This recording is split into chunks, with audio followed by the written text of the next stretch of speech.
You guys hear about all this stuff that's going on with Isaac and his mother? Nah. She's literally crashing out on him or something. He didn't even do anything wrong, man. Nephew didn't even do anything wrong except, oh yeah, get 6 wins in a freaking row. Just probably like the most wins that anybody's ever gotten in this game ever. Okay, Curse of the Lost, an inauspicious start. How we doing today, y'all? I can't wait for you to reply because, oh my god, I still stepped on it even though there was no need for me to step on it. I can't wait for you to reply because it could be days before that happens, man. I'm good. I might sound... That's fine. I might sound a little congested, and I am a little congested, but I encourage you to... Well, did I talk about this? How, like, having other illnesses, this may not apply, but having a cold is very interesting because you actually are the weakest, like, before you even know that you're sick. Like, before you feel weak, you are in the worst condition when the virus is taking hold in your body. And then when your body starts fighting back, you feel worse, but you're getting stronger, which is very strange. So the worse I sound, essentially I'm asking you to not believe your senses, your eyes and your ears, or if you're lucky, your nose. And when you see me looking and sounding like garbage, you should go, oh good, he's feeling better. If you get stronger, the worse condition you actually appear to be in, then this is the strongest man we've ever seen. He is clearly the pinnacle of strength right now. But I don't know what you want me to say, man.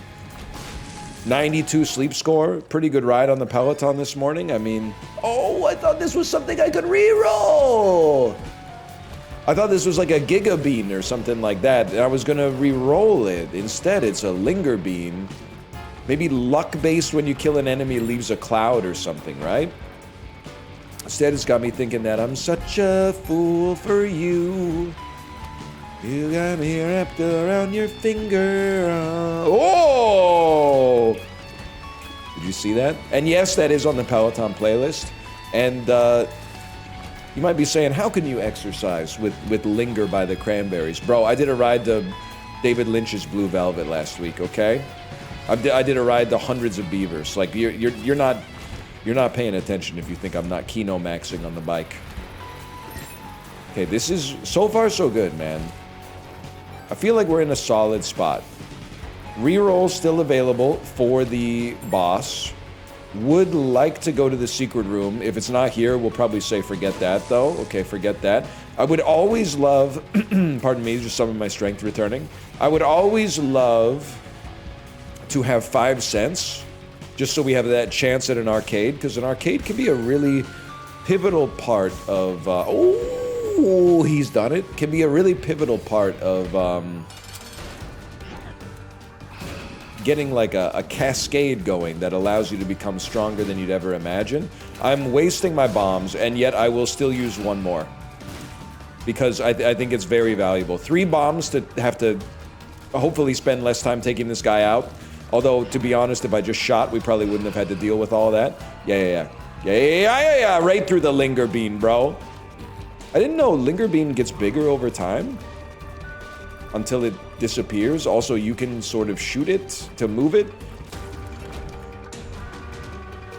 There was, and this is probably not really that important, but there was this room back here with all the coins, right? I think it's here. I mean, if I'm gonna re-roll the pony, which I really don't want to do because I think it's actually a pretty solid item, but I'd rather keep my D6 to get a better outcome in future reroll situations. It's a very, like, utility versus, like, expected value type play. Okay, now I feel very good about this. Sorry, I almost slipped into Magic the Gathering finance talk, and I'm not someone who's qualified to talk about that. When I played, I was kind of like a rare Magic the Gathering player. I was kind of like the guy who enjoyed to play the game. I wasn't too worried about, like, oh... what's the EV on Battle for Zendikar packs? What are we gonna... Guys, what are we gonna value the full art lands at? I have to reroll that. All I know is I was told, because that was when I was playing Magic, I was told that we were gonna value the full art set about $1 each, but I think people opened so much Battle for Zendikar trying to get expeditions that that may not have held, unfortunately. So I have slipped into my Magic the Gathering finance talk. Thank you for coming to my TED Talk. Remember when people would say that? Let me see what's going on here. So far, this is actually a good run, and perhaps the scariest thing of all is that I'm starting to feel like an Isaac player again.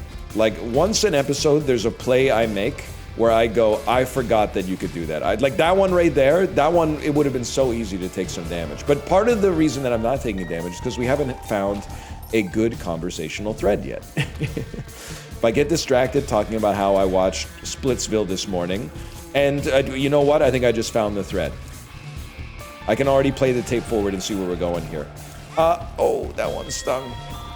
Yep, that one just got up and got me, Durl. Remember that?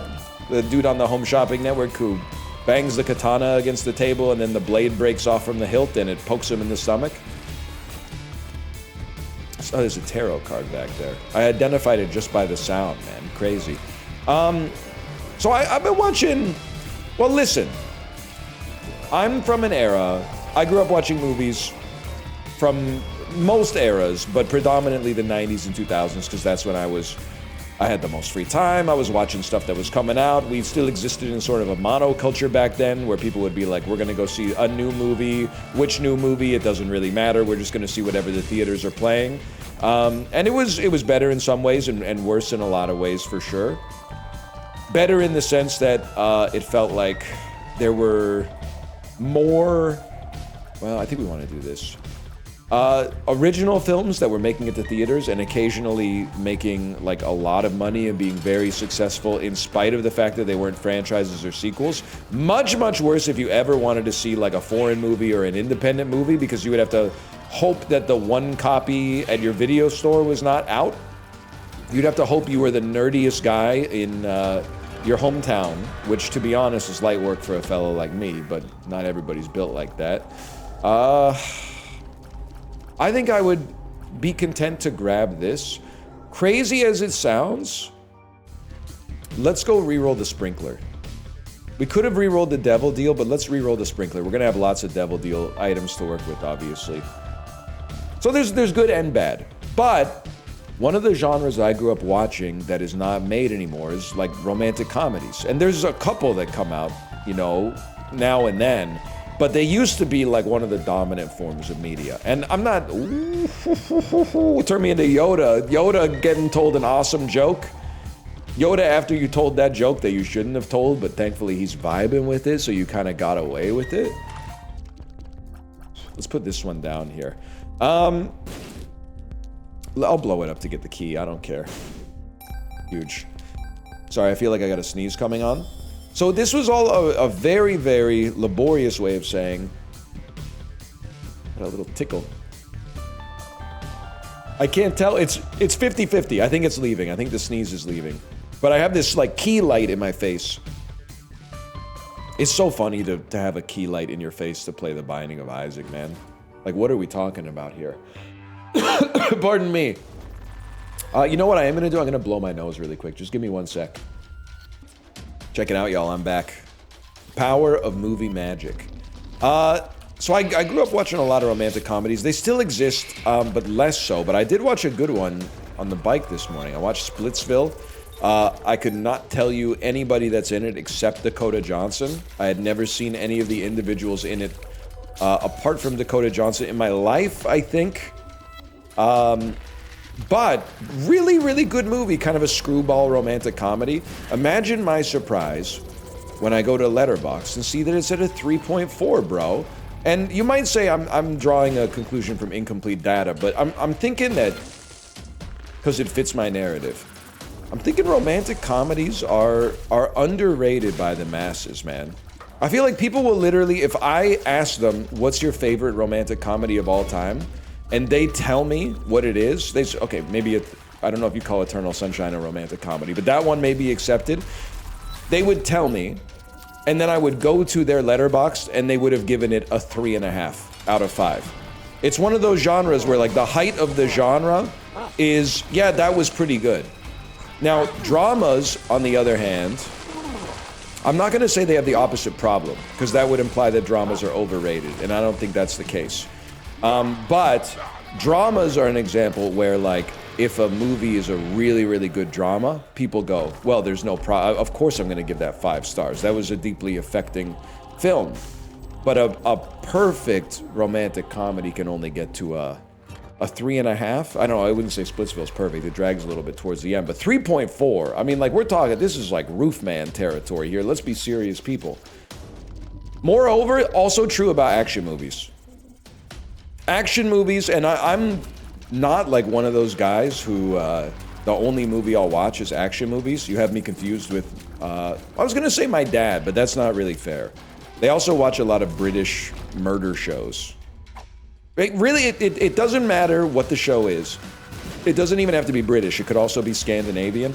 But as long as the show is in Europe, or close to Europe, and somebody has been murdered and we don't exactly know who's done it, and the cop wears a pea coat. As long as it's not America or Canada, and someone has been murdered and they're trying to solve the case, and they solve the case within 1 episode, then that's pretty much a candidate for my parents' watch list. And God love them, they know what they like. I'm not gonna sit here and say, "Oh, Mom, you gotta watch The Pit." She doesn't want to see someone with like a degloved femur. She could handle it, but she doesn't. She would, like, this is the thing, because I'm her son, she would probably watch it because I told her to watch it. So I want to make sure my recommendations, I'm responsible with them, so she's not seeing something that she finds disgusting, I suppose. But action movies I find highly, maybe not broadly underrated, but I think that the best action movies end up getting lower scores than they should get. I don't see why the best action movie, or even, I think the best action movie of the year should get a 4.5 or a 5. I don't think the best action movie of all time should be a 4, and the 12th best drama you saw this year should be a 5. That just doesn't seem right to me. Seems a little bit dishonest. And people in my chat were, and this is Twitch versus YouTube maybe, but people in my chat were saying, NL, you're right, and you should say it. They were also saying horror gets underrated, and I think that was true. I'm not sure that that's still true. I think that the prestige horror stuff has blown, that the whole horror game, it used to be for idiots, and I don't mean that like literally, but that used to be the perception, is that if you watched horror movies, you should be watching dramas instead. But then the prestige horror stuff has completely changed it to the point where you now need to be a genius to watch a horror film. Which I like, because I don't think I am a genius, but I like to watch a movie and go, this movie's for geniuses. Because then it makes me feel like I'm a genius if I like it. And then you just go, The Witch, ending explained, read, you put Reddit on the end, and then you read a comment from someone who actually understood the movie, and you go, oh, now I get it. Now I get it, and I'm gonna give it 5 stars. Friday the 13th, ending explained. Turns out the ending of Friday the 13th is Saturday the 14th. Oh, I get it now. My other movie take that I have two, they might seem like contradictory takes on this, but also, I believe both of them. The first one is that I do want us to make shorter movies again, and obviously part of that is us is doing a lot of heavy lifting in that sentence, because I'm not really doing anything to further my goal on this one, but I'm biased because I want more movies in the 90 to 100 minute range to watch conveniently during the Peloton rides. But also, I just feel like there's some movies I've been watching lately where I'm like, there's no reason for a movie this mid to be this long. Your mid-movie does not, like, you're in the business, right? You knew your movie was mid. Why is your mid-movie 132 minutes long? Like, it's not mid because it's 132 minutes. It's mid because it's mid, but like more mid doesn't equal better. If you go to a restaurant that kind of sucks, you might still be stoked that the portions are kind of large, but movies, it kind of works almost the exact opposite. Huge. The other thing is, I never want to read a criticism of a movie's runtime ever again. You know what? And I don't hate you for writing this, but the letterboxd reviews for one battle after another, the most common thing said in the review has to be it's 3 hours, but it didn't feel like it. It's sending a message that, like, a movie that feels like it's 3 hours long is bad, and a movie that feels like it's over fast is necessarily good. And I don't think this is the case. You could have a movie with an abrupt ending that's, you know, 180 minutes long or something like that. Where are we going here? I want to hear how you felt about the film, not necessarily the construction of the film, the runtime. The runtime's really the annoying one. The other ones would be the comfort of the seats in the theater, which is irrelevant. I want to hear about how it made you feel, the smell of it, the taste of it. Yes, I love gold. It's a gold member quote. You know, there's people out there that think gold member's the best Austin Powers. This is how you know we're not... I mean, we're in the bad place, man. And don't even get me started. If the last time you saw them was when you were 12, I don't want to hear your opinion. I watch them once a week just to stay current. Okay, this is a big moment. I think I would rather, all other things being equal, re-roll the one that doesn't cost us HP to take. That's pretty bad. I think it's... I've maintained the opinion that that one is pretty bad for a long time, at least.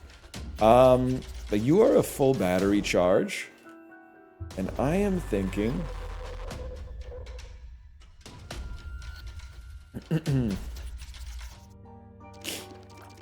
Holy cow, one second, I just got... This is a crazy comment, one second. I have Kate's chat open because I rated her. This is a funny comment, man. I can't even read this out loud, but that is so funny. Alright, reroll this. That's the same one, bro!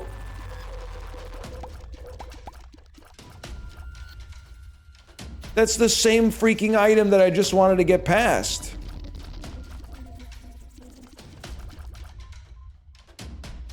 I don't think we're gonna get another reroll either. What was I talking about? I don't care if the movie was 3 hours and it felt like 3 hours if it was awesome. Did one battle after another feel 3 hours long? No, it did not. It did not at all. Anyway, get me out of here, man. I can't... Oh, I do have bombs now because I got ghost bombs. Grab this. Take me down. I think that was well worth it, bro. I don't even remember what this is. You can pay money for items or something. Maybe I shouldn't even pick this up. A pound of flesh, blood money. I can't believe I'm doing this. I know I have external item descriptions off and I could just turn them on. I'm literally Googling a pound of flesh Isaac. Replace devil deals and black markets can now be paid with coins. To be honest with you, that might be gas, bro. That might be sick. How do I feel? Well, like, I've already told you, stronger than ever. You can tell by how often I'm blowing my nose. Also, did I mention my sleep score? How do I feel about the run? I feel pretty good about the run. I feel pretty solid.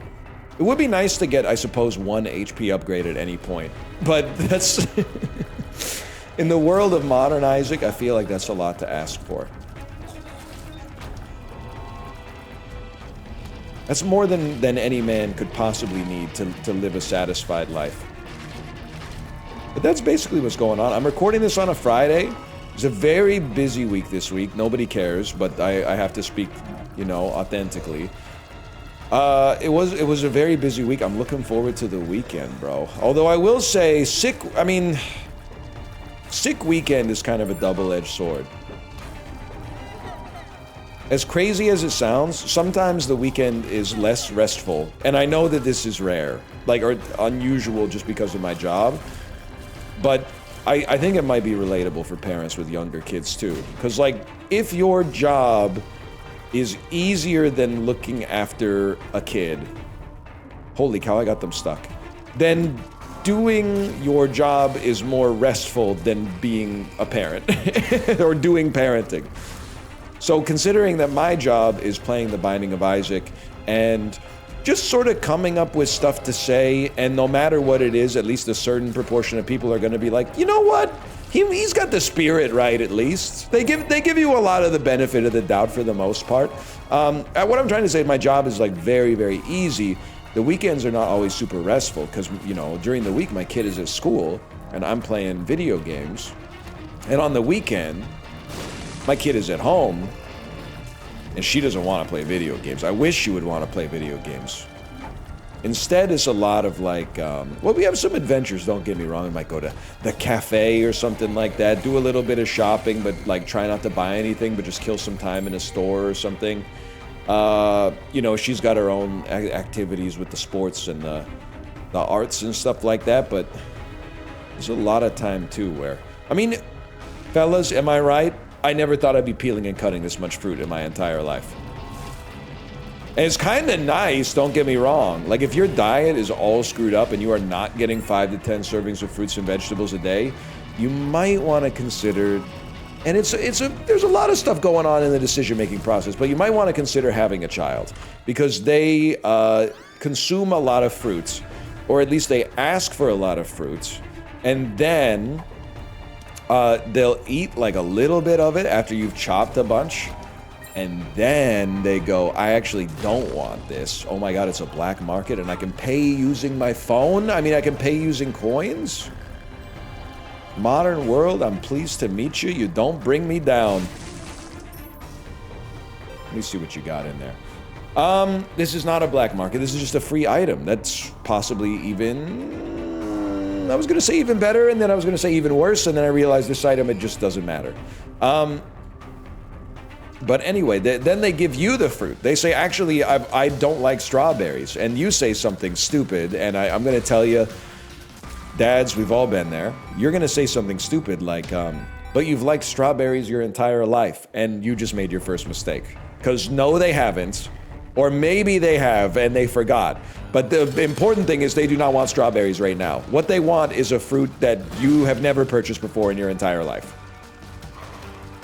And I'm sorry, I love my daughter. She's the light of my life. Her favorite fruit is mangoes. I'm trying to create a reality where she forgets mangoes exist. Because up here, mangoes are like $3 a mango. Apples, like, I don't even know, we're talking like $2.49, $2.99 a pound maybe. Mangoes, $3 per. I mean, that's crazy. You think the dried mangoes are cheaper, which seems crazy because there's way more mango in a dried mango. Oh my God, I don't want this. I wanted to spend my HP. Which leads me to believe that the dried mangoes are probably not the best mangoes. Those are not the mangoes that are fit for fresh consumption. They're probably like garbage mangoes. But they fix that by coating them in refined white sugar, which... it helps the medicine go down, let's put it that way. Kind of a goated snack.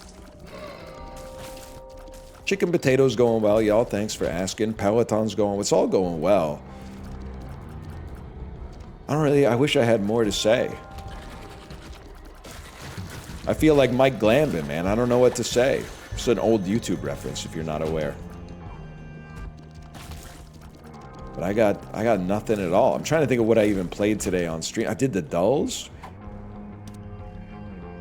Store credit seems crazy synergistic. Yeah, I'm afraid to say this one might be a let's play, y'all, towards the end. Nah, we'll come up with something. Food, one of my favorite things to eat. Just kind of spitballing here, trying to find something that works. Let's blow this up. Spirit Heart is crazy value here. Are we on Dank Depths 2? So I will say I recorded yesterday. Yesterday was a really, really busy day. In my line of work, at least. You know, for the standards of what I normally do, yesterday was quite busy. And I was saying stuff that will just tick you off. I gotta unplug my Switch and plug in my Xbox. Oh, someone should fix this problem. I was being, like, pathetic. But we got it done. We logged in and we got it done. And I was on a show, or recorded for a show called Message to All Friends. And the crux of the show, if you've never seen it before, and I recommend that you do see it, because the fellas who run it are hilarious. And I felt like the whole time that I was in the call with them, I mean, I had to be on my game just to get a riff in, man. Not to say they were talking over me, but like their riffs were so good, you only want to end a riff if your riff is in a comparable, if not superior place. Otherwise, you're like, I should just step back and let the riffers riff. And I had to pick my shots, let's put it that way. I was dealing with some heavyweights. But the crux of the show, I see what we're doing here now, is that the guest that they have on the show picks a game that means something to them on the Xbox 360, and then you play it on the original hardware, and I'll let your imagination fly for how that could possibly come to pass. Let me fight Mom here while we're talking about it. And then you shoot the breeze about everything, why the game's important to you, your history with the console, you know, when was the last time you felt sexy, etc., etc. And I had almost like, not rehearsed, but I had a bit of a yarn. Because the Xbox 360 is a weird console for me. I feel like if you're slightly younger than me, the Xbox 360 is like the dominant console of your youth. I can't afford any of this. I can afford you, that's huge. But for me, the Xbox 360 came out when I was in my senior year of high school, and I didn't get one until the summer between my freshman year and my sophomore year, so first year and second year of university. So I got the console when I was like 18, going on 19. Nope. So I don't have those like childhood memories associated with it, and similarly, like I didn't really have those kind of like come home from high school and there's nothing to do but play like Halo 3 sort of moments, right? Those, I did have those in my life, but they were for Halo 2, Project Gotham Racing 2, MotoGP, stuff on the original Xbox predominantly. So the original Xbox is really like that nostalgic kind of like, this is where my online social life was when I was 14 sort of console. So for the show, they asked me what game I wanted, and I said, holy cow, do you think you could get 1 versus 100 running? And after a while, I thought it was impossible, and after a while, they were like, we think this will be basically impossible. And I said, that makes sense, because that was a live game show on Xbox Live. It only aired, so you could only play it like 2 times a week. And it had a real host, and then it would pick people that had logged in to be either the one who answers trivia questions and can win awesome prizes, or the 100 who could also win prizes by outlasting the one, or just a random like member of the viewing audience, which was sick, dude.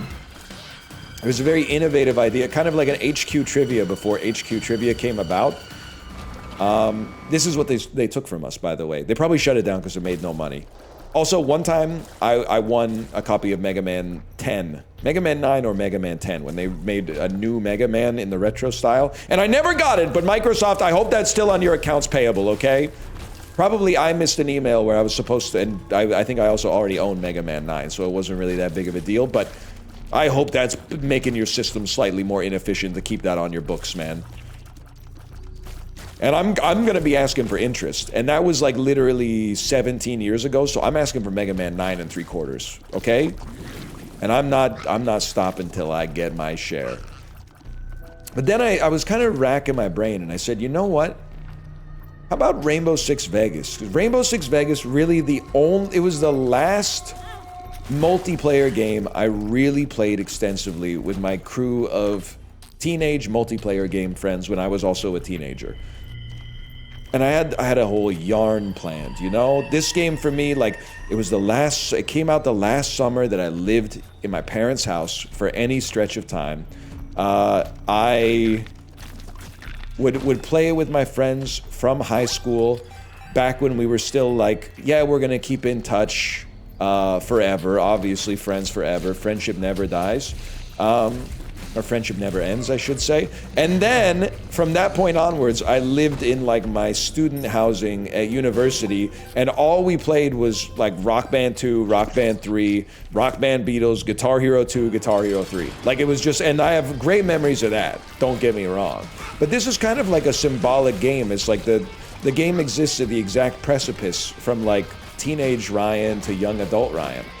And I was so ready to go on a trip down nostalgia lane And then after 5 minutes of playing Rainbow Six Vegas, I was like, this game freaking sucks, man. What was I thinking? Like, not what was I thinking saying this is the game I want to play, but what was I thinking? Oh, do we want... I think we'd rather have Hanked, man. What was I thinking in 2007 playing Rainbow Six Vegas, man? Like, how did... Sometimes you'll go back and you'll play a game from when you were a kid, and you will be like, wow, this actually kind of sucks. I was a stupid kid, but I was literally like almost 19 years old. Not as wise in some ways as I am now, but certainly possess like roughly the same intellectual capacity that I do right now. I did not know what I was talking about, man. Like, it's just been so eclipsed, or maybe it just feels partly antiquated because of how fast modern shooters are, but it's like so slow, and the AI is basically like completely brain dead. So I guess some things never change in that department if you want to be glib, but like, it was wild, man. So I don't apologize for the episode if you were going to watch it or you've already watched it, because I hope it's a good episode at least. But I do apologize for making the background footage to the banter Rainbow Six Vegas, which is just a game that, like, I don't know, time has passed it by. Let's put it that way. And the crazy thing is I didn't even play that much Vegas. I played a ton of Rainbow Six 3 on the original Xbox, which I have to imagine exists in reality a lot different than it exists in my memory. In my memory, it's the greatest, most tactical shooter ever made, and I'm sure that is not the case. But it's true, man. My console, the console of choice for my nostalgia is definitely the original Xbox. I told this on the show, message to all friends as well, in case I hadn't dropped the name, but I played so much Halo 2 in like 04, 05, 06. And then summer 07, they put a multiplayer demo for Halo 3 in Crackdown. So you had to buy Crackdown to get a multiplayer demo for Halo 3, which is like unethical but also extremely goated business practice, without a doubt. They probably sold like 5 times more copies. They sold so many copies of Crackdown that people are now nostalgic for Crackdown, which was, if I may, as someone who is, I mean, maybe you shouldn't take my opinion seriously, because this is the same summer I was playing Rainbow Six Vegas. A game where I think I got everything there is to get in the game, including all of the agility orbs, and I would still tell you that it was not that good. There's a lot of like jumping into an enemy base, punching people with just the same button over and over and over and over again, and then jumping into another enemy base and doing exactly the same thing with like no strategy involved whatsoever. But it had a certain thrill, a joie de vivre, if you will, with the movement. But I played Halo 3 in the multiplayer demo, because I bought Crackdown, and I went, wow, they screwed it up. I didn't think it was possible after the genius that was Halo 2. But somehow, Bungie, you really screwed this one up. And I played like 3 rounds. And probably what happened was I was about to kill someone, and then they used a bubble shield, and then they killed me, and I went, this is ridiculous, bro. Whatever happened to gaming? Defense in my first-person shooter, utility items in my first-person shooter. Yeah, nice try. We don't do participation trophies here. And I thought for sure, without a shadow of a doubt, I was like, this is going to be the end of the Halo franchise. And I was wrong. Or you could say I was early. Halo 3 is very well remembered and well liked, but I believe that after, I don't know, is it ODST that people are, Halo 5? Halo 5, people started jumping ship? Definitely, or maybe ODST was well liked. I can't remember. I mean, that's the thing, I screwed myself.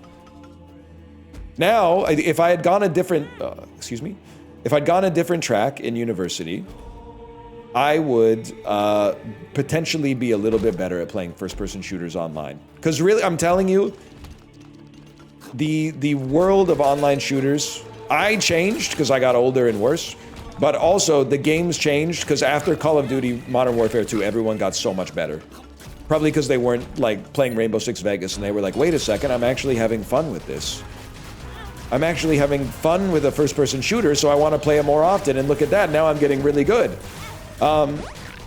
Hang on, this is a classic like lock-in moment, so you don't lose too much HP. Oh no. I think we're still chill. And I fell off. But as comeuppance for that, or as compensation for that, I do have a certain amount of acumen when playing plastic guitars and drums.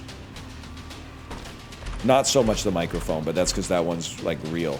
It's based on real skill, or just singing very quietly so that your pitch is way more under control. But we should be chilled, bro. Infestation 2 is insanely good. And I know what you're thinking. You're thinking you probably lost it. I've definitely lost a step, but we did get Rock Band 4 when it came out.